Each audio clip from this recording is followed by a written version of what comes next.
자, 우리 앞에서 형태적인 부분들을 살펴봤기 때문에 이제는 이제 명령법의 용법에 대해서 한번 살펴보도록 하겠습니다. 천천히 여러 가지 용법들이 있으니까요. 천천히 한번 내용을 읽어보고 넘어가도록 하겠습니다. 명령법 같은 경우에는 이제 크게 이제 일반적인 명령 용법을 좀 염두에 둘 필요가 있고요. 두 번째는 좀 주의해야 될 상황인데, 현재 명령형과 부정과거 명령형의 뉘앙스 차이. 우리 아까 동사의 상에 대해서 설명하면서 제가 간단하게 언급을 드렸는데, 이제 그 부분에 대해서 우리가 조금 좀 고민해 볼 것이 있어서 그 부분을 한번 참조해 보도록 하겠습니다. 자, 우선은 일반 명령 용법을 보겠는데요. 크게 네 가지로 나뉩니다. 명령의 명령법, 요구의 명령법, 금지의 명령법, 조건적 명령법입니다. 우리 명령의 명령법 먼저 보도록 하겠습니다. 자, 명령법은 명령을 전달하기 위해 사용된다라는 건데요. 일반적으로 동등한 위치 혹은 윗사람이 아랫사람에게 할 때 쓰는 것이 바로 이 명령이죠. 우리 밑에 있는 단어 한번 따라 읽어보도록 하겠습니다. 문장 한번 같이 읽어보겠습니다. 남바네 돈 아르돈 까이 ST에 아웃돈 할 때, 여러분 여기서 명령법 동사 형태가 요거죠. 람바네랑 ST에죠. 여러분 람바네는 우리가 굳이 분화하자면 람바노 동사에, 그죠? 얘는 굳이 보면 현재 능동태 직설법 명령법 단수 2인칭 형태죠. 자, 그리고 ST에도 형태가 동일하죠. 그 얘도 분해해 보면 현재 능동태 직설법 명령법 단수 2인칭 형태입니다. 우리 어미 애가 왔기 때문에 이렇게 된다는 거예요. 그러면 우리말로 하면은 현재 명령이니까 현재로 해석하면 되겠구나. 그건 아니죠. 왜냐면 명령법은 시간의 개념이 없으니까. 그러니까 얘가 현재 명령으로 나왔든 부정과거 형태의 명령으로 나왔든 그것과 상관없이 우리말로는 현재 형태로밖에는 명령이 되지 않습니다. 어쨌든 이렇게 됩니다. 너는 그 떡을 취해서 그리고 그것을 먹으라, 이렇게 되는 거예요. 그런데 일반적으로 우리가 그 명령할 때 너는 이라는 말 안 쓰잖아요. 그래서 그냥 굳이 번역을 하자면 떡을 취해 그것을 먹으라, 이렇게 명령을 하면 되는 겁니다. 이렇게 동등한 사람이나 윗사람이 아랫사람에게 사용할 수 있는 그것이 바로 이제 명령법이에요. 자, 우리 두 번째 한번 보도록 하겠습니다. 자, 요구의 명령법인데요. 자, 명령하는 사람이 명령을 듣는 사람보다 낮은 지위일 때, 그러니까 예를 들면은 그 명령하는 사람이 하관이고 그리고 하급자고 명령을 듣는 사람이 상급자일 경우에, 자, 이럴 경우에는 어떻게 되느냐? 그 명령은 더 이상 명령이 아니라 부탁이나 청원으로 이해가 되겠죠. 그러니까 우리 한국어 같은 경우에는 존칭어가 발달되어 있으니까 부탁이나 청원을 나타내면 되는데, 예를 들면은 우리가 영어만 하더라도, 그죠? 우리가 뒤에 please나 would you like 이런 말 붙이긴 하지만 정중하게 우리말처럼 그런 것이 따로 존재하는 건 아니잖아요. 그죠? 그러다 보니까 예를 들면은 그냥 정황상 언어는 바뀌지 않고 이제 그 말하는 사람의 관계가 바뀌는 경우에, 이때에 이것이 더 이상 명령이 아니라 부탁이나 청원으로 해석을 해야 되는 거고, 우리말 같은 경우에는 일반적으로 그렇게 번역이 되기 때문에 큰 갈등은 없다라는 것만 여러분이 이해하시면 되겠습니다. 자, 그래도 우리 밑에 예문을 한번 보도록 하겠습니다. 자, 같이 한번 읽어볼까요? 시작. 디다스께 돈 로곤 모이. 여러분 여기서 있잖아요. 명령법 형태는 디다스께죠. 여러분 이 어미가 애가 현재 능동태 명령법 단수 2인칭이잖아요. 그러니까 디다스권은 가르치다는 뜻이니까 가르쳐라. 무엇을? 돈 로고모이. 나에게 그 말씀을 가르쳐라, 이런 뜻이에요. 근데 여러분 만약에 이것을 제자가 스승님께 하는 얘기다 라고 하면은, 여러분 야 선생님 그것을 나에게 가르쳐라, 이렇게 얘기할 수 없잖아요. 우리말로는. 그러니까 우리말로는 어떻게 돼야 되냐면 나에게 그 말씀을 가르쳐 주십시오. 여러분, 주십시오는 우리말 어법상으로는 명령이 아니라 얘는 청원이나 부탁이잖아요. 근데 이것이 헬라어로는 청원형 혹은 그 부탁형 동사는 어형은 따로 존재하지 않아요. 하지만 명령법을 가지고 사용했을 때 그것이 문맥에 따라서 명령이 되기도 하고 요구나 청원, 부탁 등을 나타내기도 한다. 그렇게 이해하시면 되는 겁니다. 그러니까 사실은 문맥이 여러분 명령을 해석하는데, 명령법을 해석하는데 중요한 요소가 될 수 있다는 점, 그걸 여러분이 좀 기억하시면 좋을 것 같아요. 자, 어쨌든 이 명령의 명령법이나 요구의 명령법은 이제 아주 기본적인 명령법의 용법이라고만 이해하시면 되겠습니다. 자, 세 번째는 금지의 명령법인데요. 이거는 뭐 그냥 어떤 특정한 어떤 이런 걸 나타내는 게 아니라 명령으로 금지를 나타낼 수 있다. 뭐 하지 마라 이런 걸 표현할 수 있다, 그 얘기를 하는 겁니다. 자, 명령법으로 금지를 나타낼 수 있는데 이때는 어떻게 만드냐면 매 플러스 현재 명령법 형태만 써요. 여러분, 요게 굉장히 중요한 규칙이에요. 그러니까 금지, 뭐 먹지 마라 이렇게 얘기하려면 매 플러스 먹어라 이 명령 형태를 함께 붙여서 만든다는 거죠. 그래서 항상 매 더하기 플러스 현재 명령이에요. 근데 여러분, 모두 있을 수 있겠어요. 매 플러스 부정과거 명령법이나 매 플러스 뭐 완료형 명령법이나 이런 게 있을 수 있잖아요. 그런데 금지를 나타내는 명령에서는 그런 걸 쓰지 않는다라는 거예요. 그러니까 명령법을 써서 금지를 나타낼 때에는 항상 현재 명령형에다가 매를 붙여서 만든다. 여러분, 요거는 약속이니까 여러분들이 잘 기억해 놓으면 좋을 것 같습니다.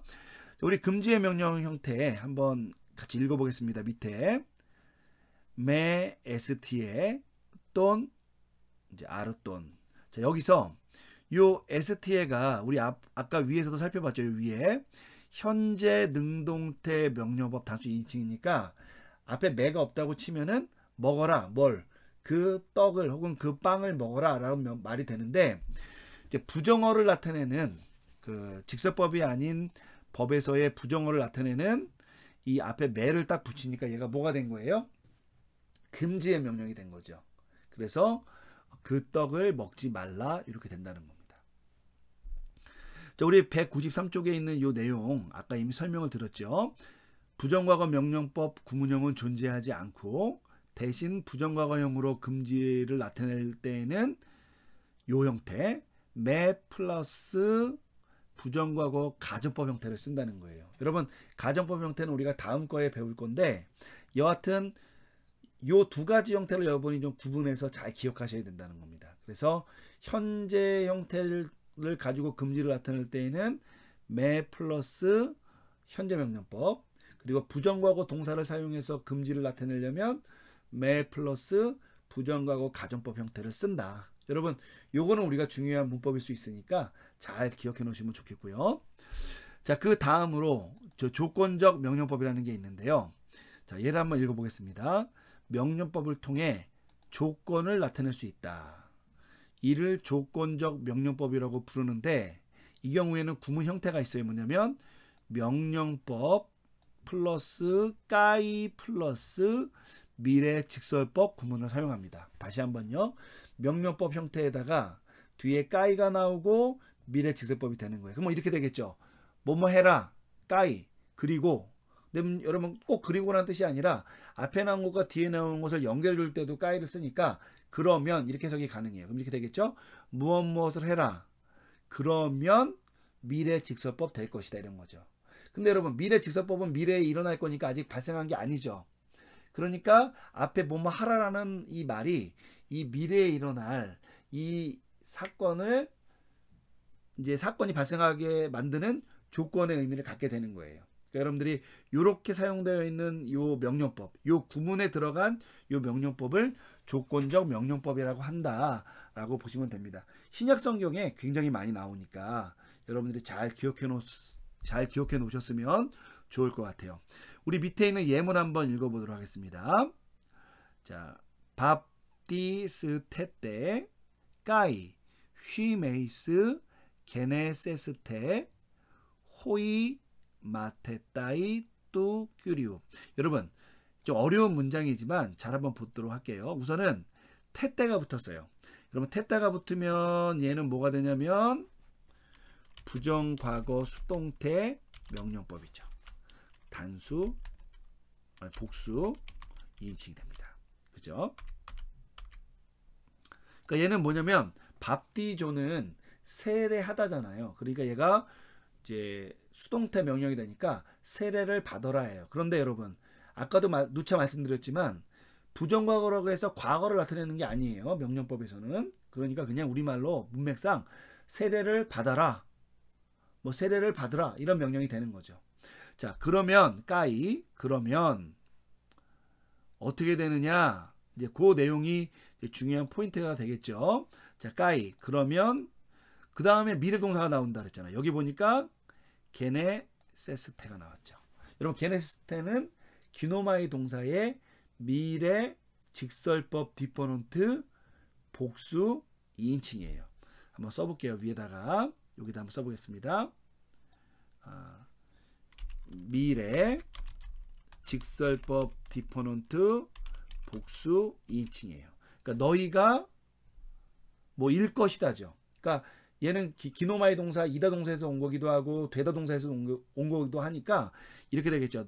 바로 너희가 주님의 제자들이 될 것이다. 그러니까 여러분 이 패턴이 뭐예요? 명령법 플러스 까이 플러스 미래 직설법 구분이잖아요. 그러니까 요 형태로 해석을 하면 된다는 겁니다. 그러니까 전체적으로 한번 해석을 하면 이렇게 됩니다. 세례를 받으라.